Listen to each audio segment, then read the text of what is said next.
'Twas the night before Christmas, when all through the house not a creature was stirring, not even a mouse.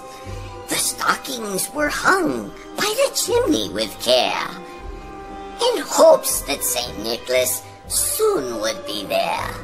All the children were nestled, all snug in their beds, while visions of sugar-plums danced in their heads. And Mama in her kerchief, and I in my cap, had settled our brains for a long winter's nap. When out on the lawn there arose such a clatter, I sprang from the bed to see what was the matter. Away from the window I flew like a flash, tore open the shutters, threw up the sash. The moon on the breast of a new-fallen snow had given lustre of midday to objects below, when what upon my wandering eyes should appear but a miniature sleigh and 8 tiny reindeer, with a little old driver so lively and quick, I knew in a moment it must be St. Nick. More rapid than eagles his coursers they came, and he whistled and shouted and called them by name. Now Dasher, now Dancer, now Prancer and Vixen, on Comet, on Cupid, on Donner and Blitzen, to the top of the porch, to the top of the wall.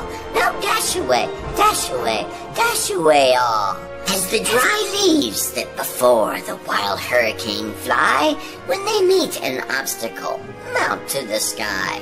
So up to the housetop the coursers they flew, with the sleigh full of toys, and St. Nicholas too. And then in a twinkling I heard on the roof the prancing and pawing of each little hoof.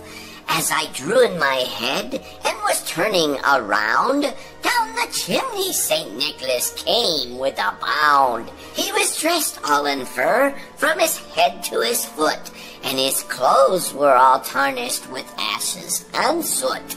To a bundle of toys he flung on his back, and he looked like a peddler just opening his pack. His eyes, how they twinkled, his dimples, how merry. His cheeks were like roses, his nose like a cherry.